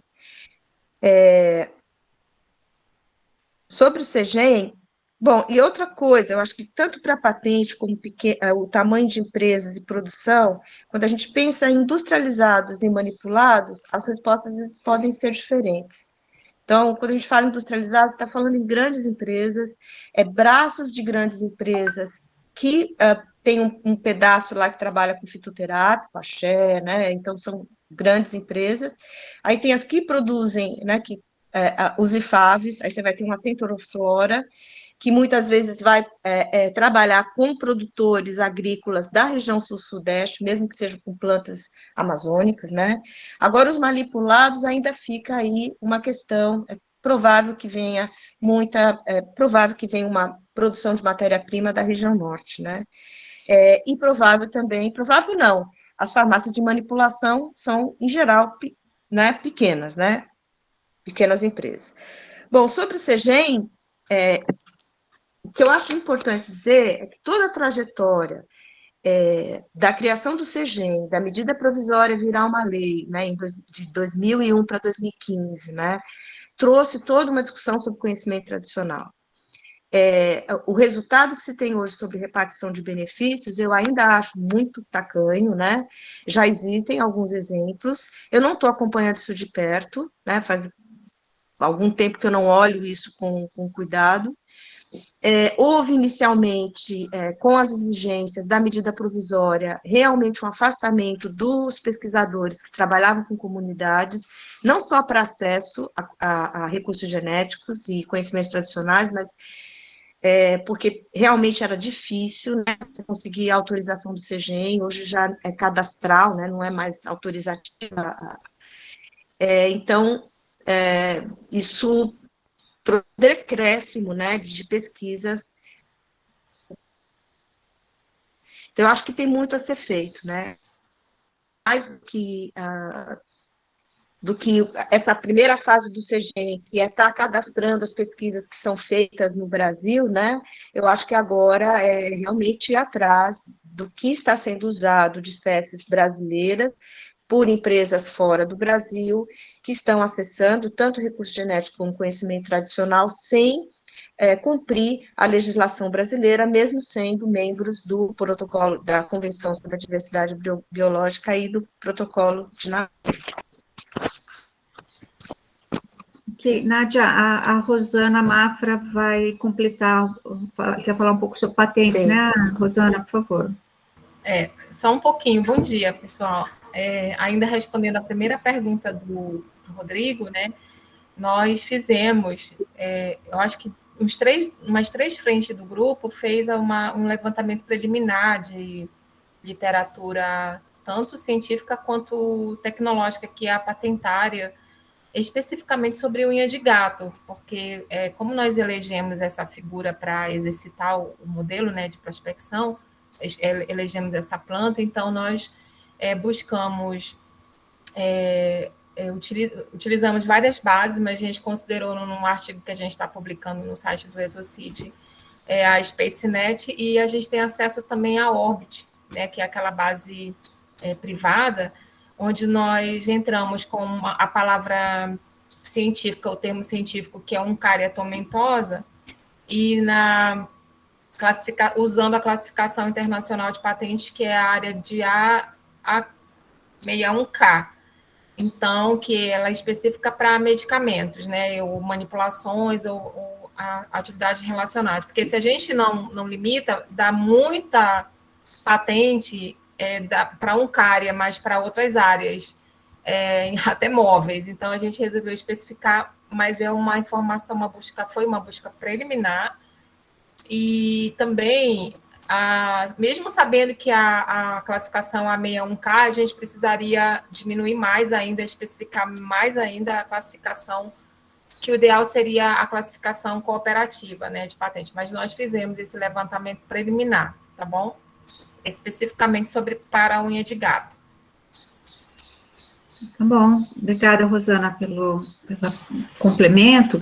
Eu vou responder para a Marina, que colocou, né, sobre a população local, a valorização ali do trabalho da população local, e mesmo a Flávia, né, falou do SUS. Então, a intenção nossa, está no nosso projeto, enfim, é que o SUS tenha mais opções de medicamentos fitoterápicos. São poucos ainda que o SUS consegue trabalhar, a partir de tudo que a Nádia também colocou aqui na sua fala, né, as necessidades de certificação, de registro, enfim, né, tanto pode ser até um produto tradicional, né, do conhecimento tradicional, mas mesmo industrializado.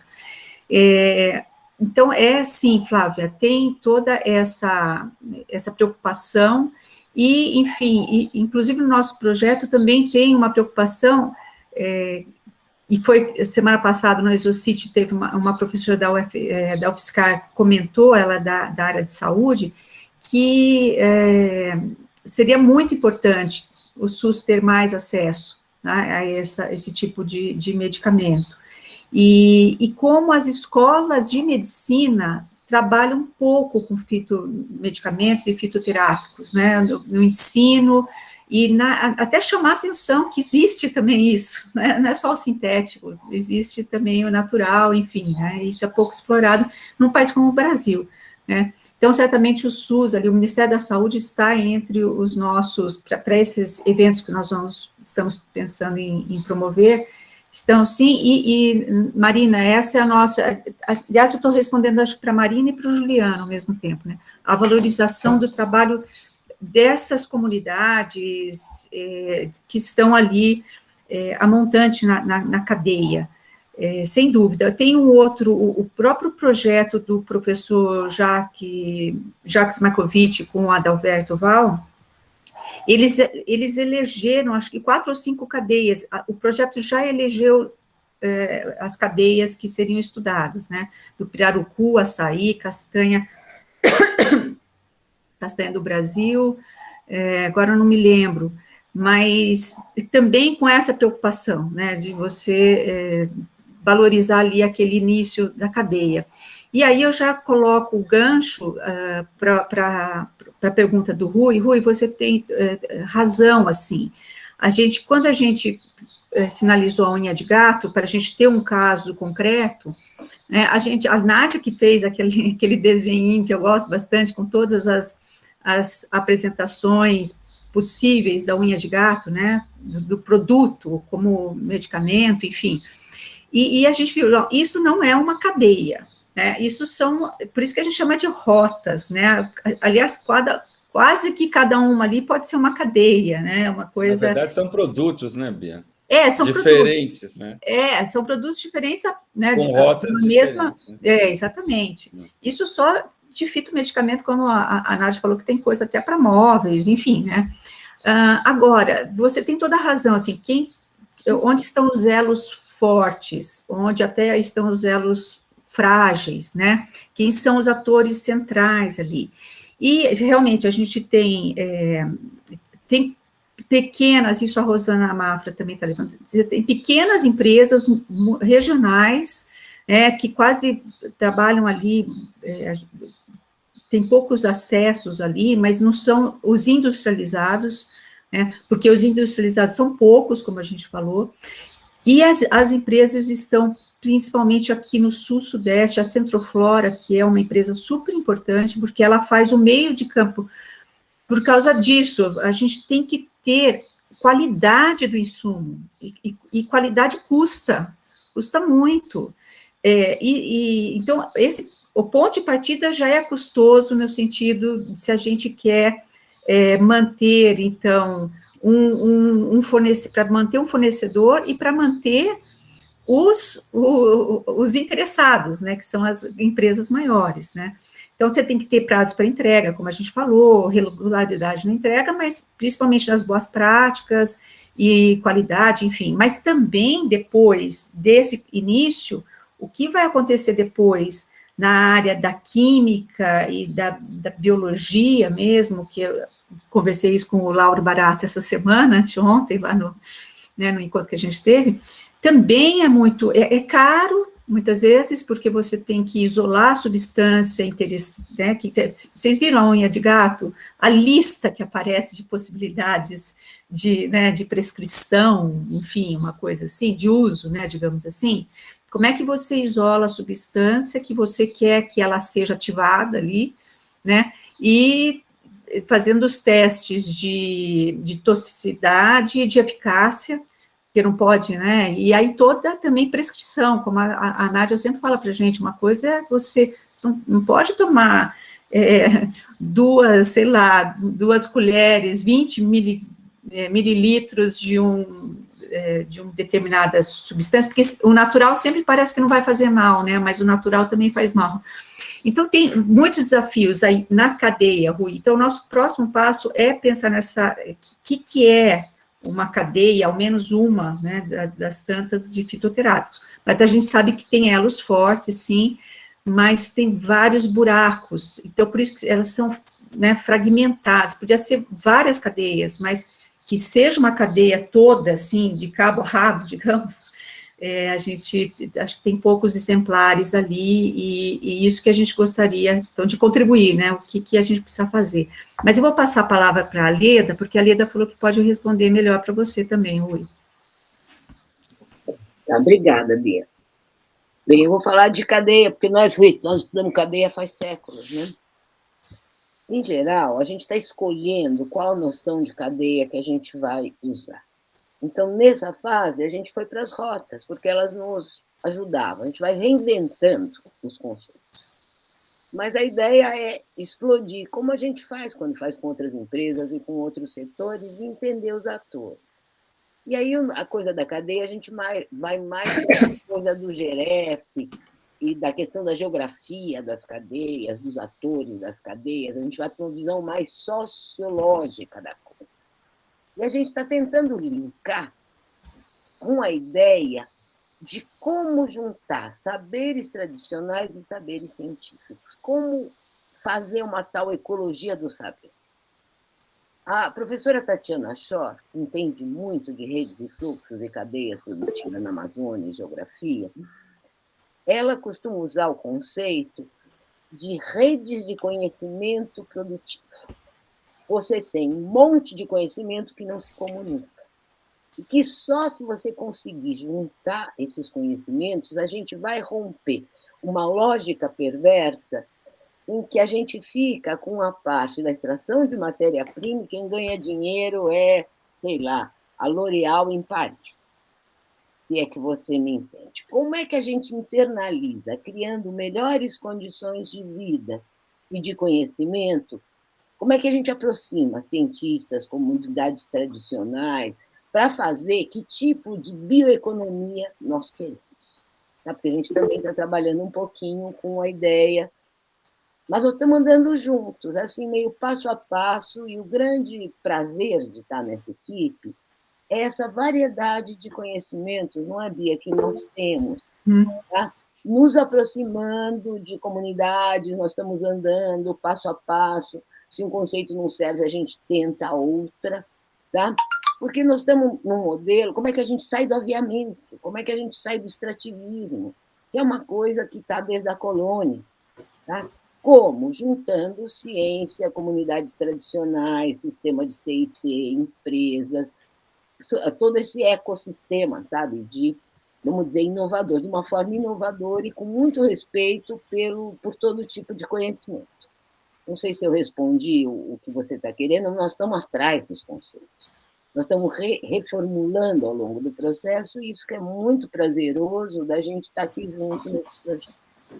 Tá? Pelo menos para mim é fantástico. A gente tem a Carla, a Xadrec, o Henrique, o Sérgio, a Nádia. Gente, é muito legal a gente estar aqui junto, fazendo esse esforço, e ainda fazendo uma interação com os demais projetos, né, Bia?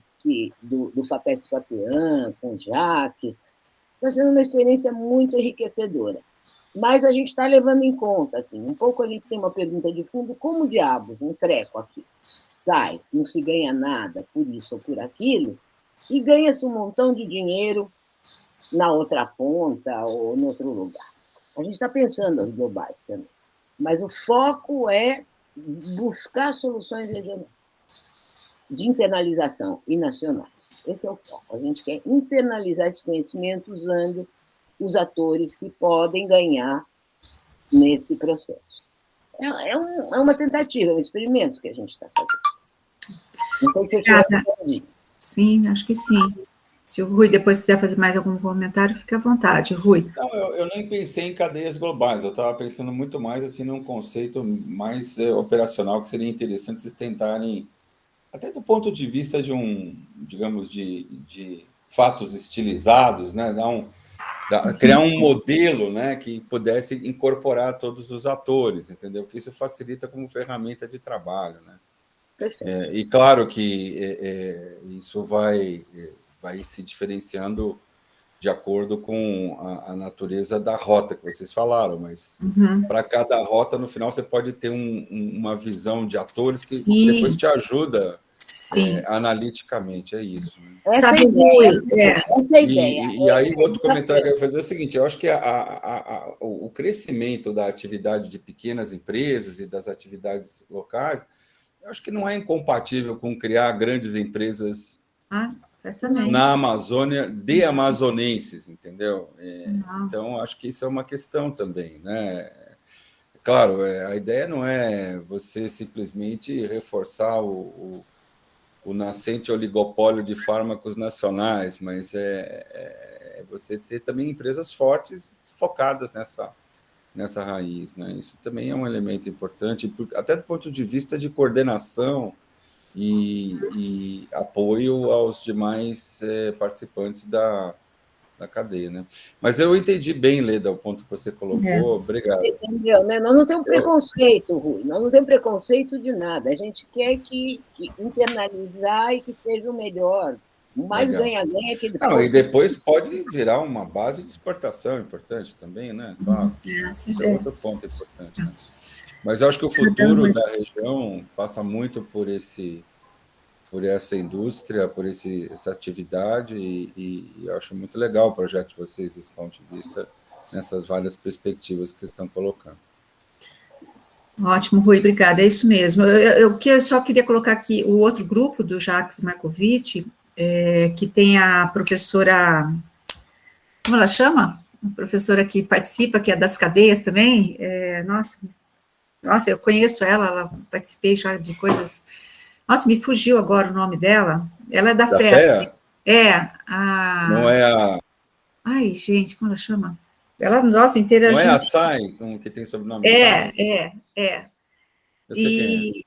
Porque eles já tinham quase que uma cadeia, já tinham desenhos de cadeia, entendeu?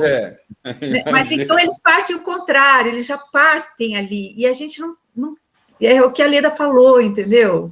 E eles estão revendo esse ponto de partida deles. Eles já perceberam que não é assim, né? Aquelas caixinhas já montadas, elas não servem muito, não. Então, é um desafio para a gente. Então, a gente está aprendendo bastante com essas trocas de... Eles gostaram do que a gente apresentou. Silvia Sais. Silvia Sais, isso, ela é muito legal, gosto bastante dela. A gente a gente se interagiu muito bem nesses encontros, mas então a gente está aprendendo juntos também, porque eles perceberam que eles têm que desconstruir várias coisas deles lá já, dadas como, né, o certo ali, né. Eu vou passar a palavra para a Nádia. Flávia, desculpe, eu estou cortando a sua, você que tem que... Mas eu vi que a Nádia e que o Eduardo Spanoc, que é o meu Eduardo, e também meus alunos, o César e o Eduardo, que são meus orientantes também. Eu não sei se a Nádia quer responder para o Spanoc. Nádia. Então, oi, Leda. Tinha visto a Leda. É interessante ver, né, falando um pouco da fala do Rui, da Leda, da Bia agora, você pega um chá, o chá ele pode estar desde lá não regulado, como ele pode ser industrializado, ele pode ser um fitoterápico industrializado com selo da Anvisa, o mesmo chá. A diferença é que esse chá da Anvisa aqui, você sabe que ele é ok, tá lá como que você tem que tomar, tá? E aquele no mercado, não. Por um outro lado, o que é utilizado na compra do mercado municipal, que tem o herveiro, que tem a pessoa que entende, o fitoterapeuta de formação autodidata, e a quantidade de gente que compra também é grande, talvez mais do que esse que é industrializado. Então, eu não sei se eu posso usar esse termo, nessa taxonomia, a gente fica, e da mesma forma, quando você pensa na farmácia Vive, na pastoral da saúde, por exemplo, há uma diferença muito grande de estado para estado, município para município. Você vai aqui em Santa Catarina, tem exemplos de farmácia viva que são, assim, as pessoas do SUS, né, os profissionais do SUS, trabalham também com técnicas integrativas e complementares, eles têm o horto, eles produzem um manipulado, eles estão quase lá, só não é industrializado porque eles não tiram registro nem notificação. E tem uma possibilidade de serviço enorme.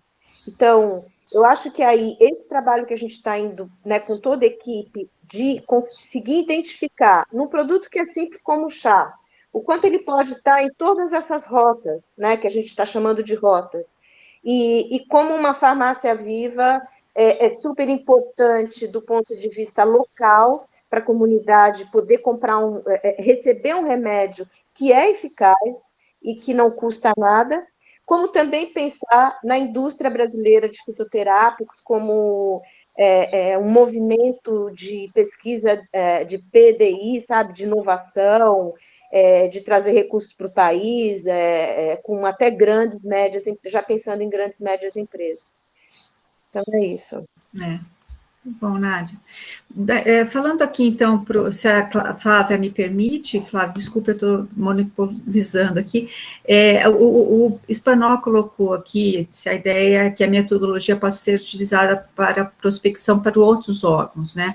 Mas, certamente, então, a gente, né, quando a gente colocou esse transbordamento para além da equipe, né, a gente tem isso em mente, fazer esses workshops, e assim, agora o que a gente tem lá no final, daqui um ano, um pouco, a gente socializar isso, né, ainda mais que tem, lógico, os métodos são muito interessantes, quando a gente fala de prospecção e priorização, a gente pode usar, essas metodologias compõem vários métodos, e depende muito do objetivo que se quer atingir, objetivo proposto e dos objetos ali, né? Então você vai compondo, né, essa metodologia com diferentes ferramentas, e uma delas, então, a ideia é que ela seja, sim, passado para outros, né, por esses, tanto no desenvolvimento do próprio trabalho, por isso que a gente chama de uma metodologia participativa ao longo,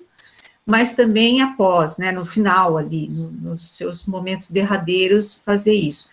A gente tem esse compromisso de passar, então, qual que é a troca São Paulo-Amazonas, né?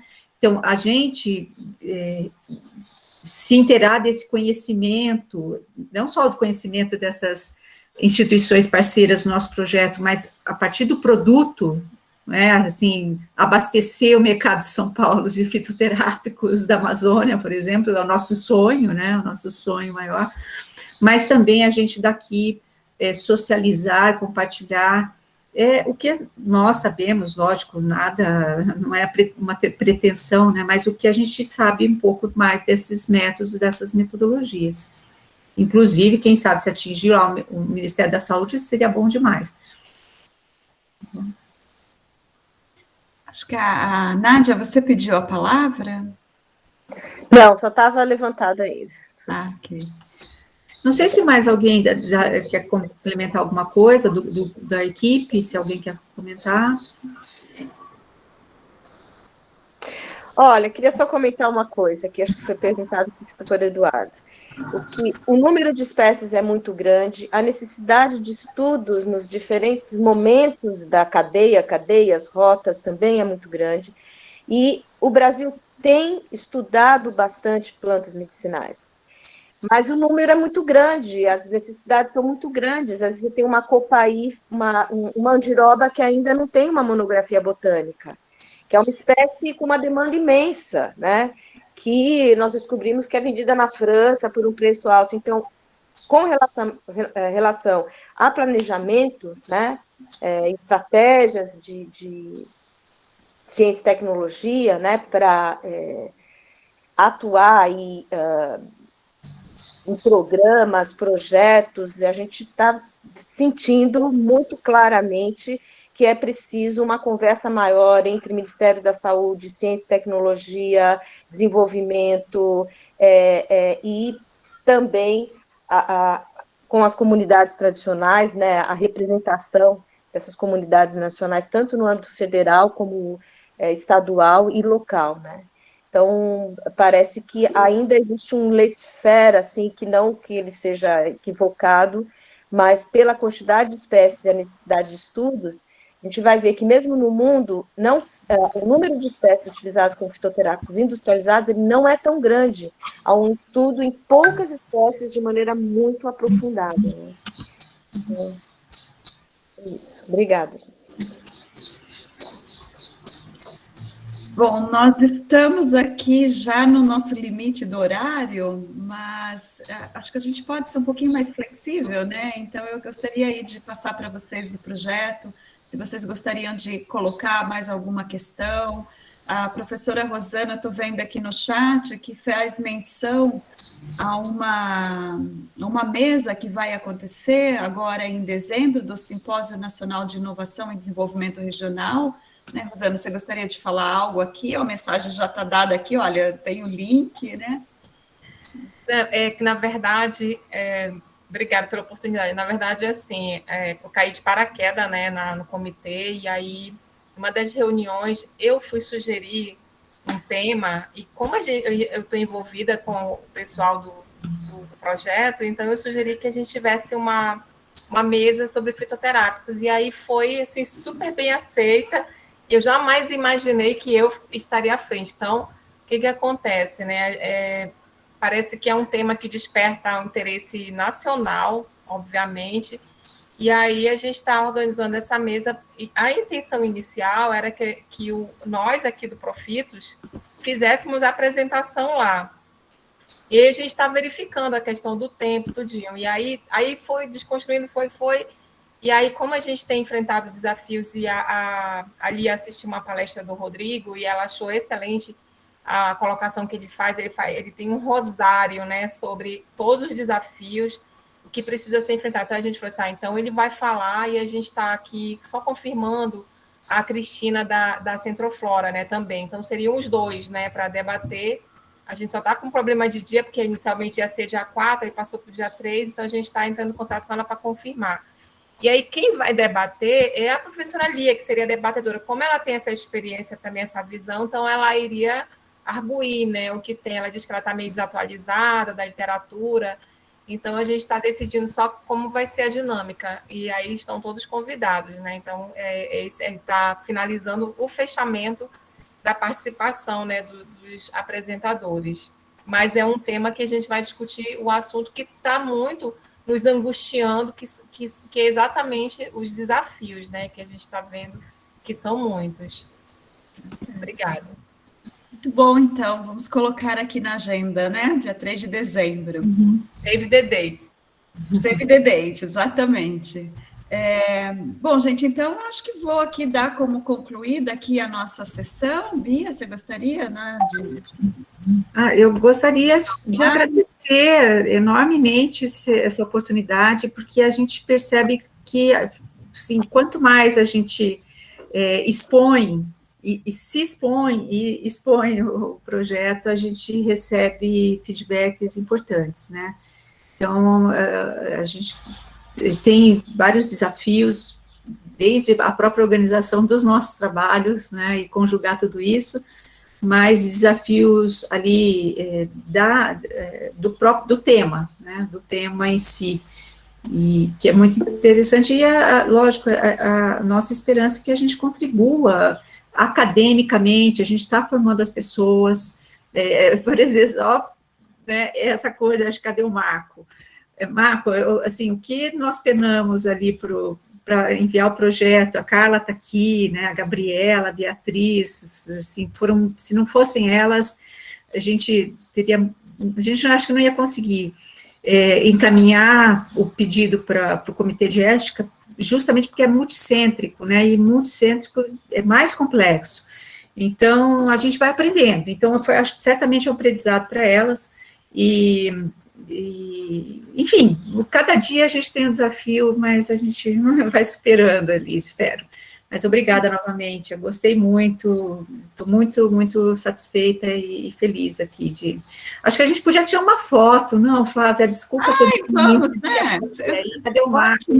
Quem puder ligar a câmera. Tem que abrir a câmera. Eu estou tão feliz de ver, assim, todos os alunos aqui, né, e meus orientandos, enfim, né, então... Acho que, Bia, é muito importante mesmo, né, vocês estão ainda no início de um projeto, né, foram 8 meses, já com tanta integração, tantas coisas já encaminhadas, né, tanta interação e, sobretudo, muitas questões, né, que se colocam. E quero aqui reforçar o que o Rui falou, né, no chat. Acho que vocês merecem os parabéns aqui por terem colocado esse projeto, né, essa parceria em pé, além da questão acadêmica, que é extremamente relevante, o projeto de vocês tem um impacto social enorme, né? Né, professora Leda, a possibilidade de olhar para essas cadeias, né, produtivas e mudar a vida das pessoas, acho que isso é tão legal, seja para aqueles que estão na ponta da cadeia, seja para a gente, né, que vai poder ter acesso a muito mais fitoterápicos. Acho que isso é o que a gente espera e deseja muito sucesso aí para o trabalho de vocês, né? Obrigada. Eu quero agradecer, inclusive, a FAPESP e a FAPEAM, porque, né, olha, é uma coisa muito importante essas iniciativas, né? Porque quando que a gente ia conseguir, quer dizer, foi uma oportunidade, né, de ter a Nádia de volta, assim, perto da gente, e a Nádia e o INPE, né, o que ela traz de institucionalidade. E aí elas trouxeram ao FAM, então é isso que é fazer pesquisa em rede, né? A gente... É uma felicidade enorme a gente poder participar disso, né? Acho que, enfim, temos só que agradecer mesmo essa oportunidade. E agora a gente tem que pedir ajuda aqui para quem maneja aí os prints de tela. Para tirar a foto e conseguir botar o resto das pessoas dentro, eu não sei fazer. Eu posso fazer um print, mas o pessoal devia abrir a câmera. Todo mundo, mas tem tem 10 pessoas que não aparecem na minha tela, não sei como é que eu visualizo certo. Bom, eu estou vendo todo mundo aqui. Acho que sim, eu também. Ó, Fernando. Fernando apareceu. Aí, legal. Fernando. Olá, Nádia, se posicione. Ok. Print realizado? Print realizado. Legal, gente, que bom ver todos, e obrigada novamente, abraço, pessoal, Lembrando que semana que vem temos outro. Abraços a todos, tá? gente. Esperamos Abraço, que- grande Obrigado. prazer. Tchau, tchau. Obrigada. Tchau para todos. Obrigado, gente. Tchau, tchau. Obrigada. Tchau, obrigada. Parabéns. Tchau, Tchau, tchau. obrigada. Flávia, a gravação. Estou parando.